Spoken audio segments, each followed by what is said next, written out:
Selamat berjumpa kembali di channel Arketipum 18.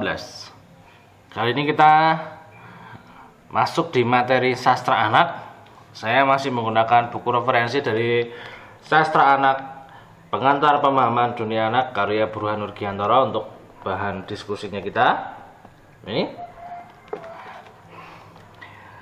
saya masuk di materi fantasi. Jadi dari materi sastra anak ini ada materi fantasi. Kita memahami sastra anak tentunya nanti yang berkaitan dengan cerita-cerita anak. Nah, jadi yang bisa dipahami oleh anak. Di sini dijelaskan bahwa fantasi cerita yang menawarkan sesuatu yang sulit diterima. Jadi cerita yang menawarkan sesuatu yang sulit untuk diterima. Ini. Fantasi sering juga disebut sebagai cerita fantasi dan perlu dibedakan dengan cerita rakyat.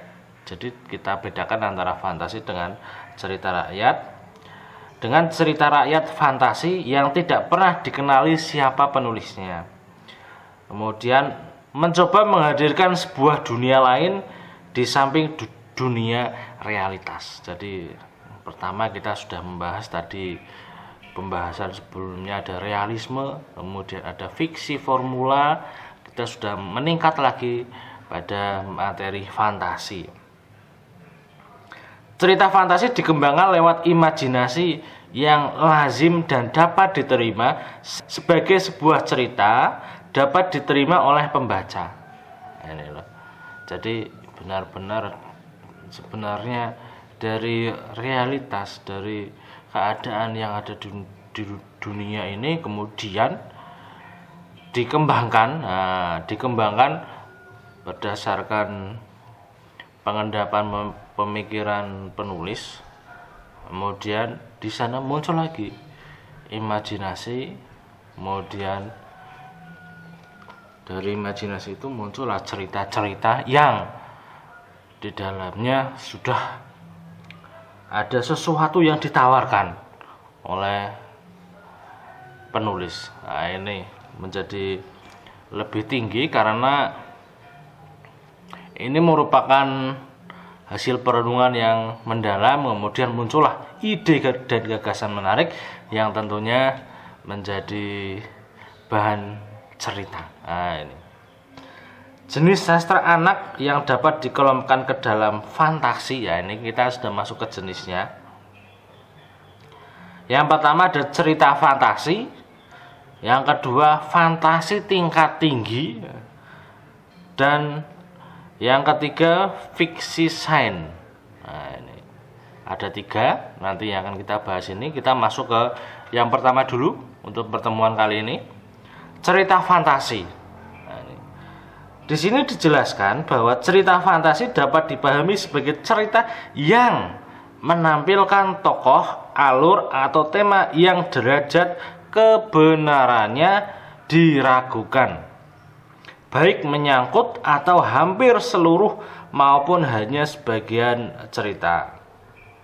Jadi di sini dijelaskan bahwa cerita fantasi itu merupakan cerita-cerita yang di dalamnya itu memang sudah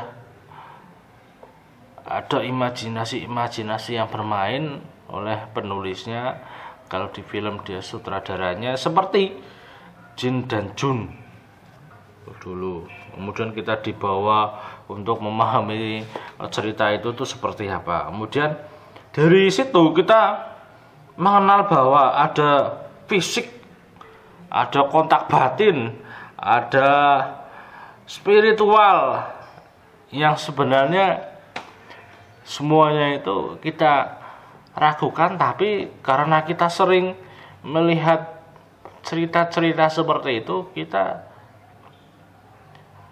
menjadi berpikir hal-hal yang sebenarnya diragukan oleh kita karena dia muncul berdasarkan imajinasi penulis.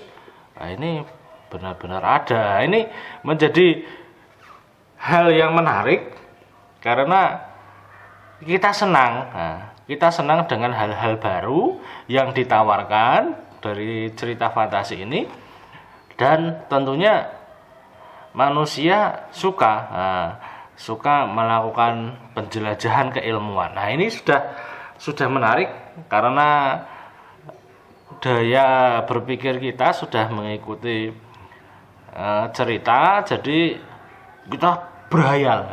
Oh seperti itu ya ketika ada. Kemudian ada lagi Tuyul dan Mbak Yul. Ini merupakan kategori cerita fantasi.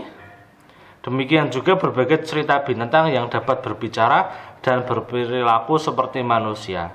Cerita yang berupa personifikasi manusia juga dapat dikategorikan dalam cerita fantasi. Ya, jadi memang ini sudah mengajak daya pikir kita untuk memahami bahwa cerita fantasi itu tentunya membangkitkan selera kita.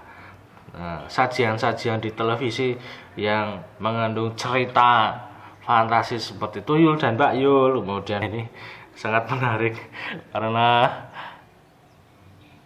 tentunya kita semakin senang dengan cerita-cerita seperti itu. Ini masuk ke dalam cerita fantasi yang di sini dijelaskan tadi dapat dipahami sebagai cerita yang menampilkan tokoh, alur atau tema yang derajat kebenarannya diragukan, baik menyangkut atau hampir seluruh maupun hanya sebagian cerita. Itu penjelasan dari saya mengenai cerita fantasi. Semoga Anda bisa memahami cerita-cerita fantasi di sekitar Anda. Sampai berjumpa di channel Arketipum 18 selanjutnya. Salam budaya.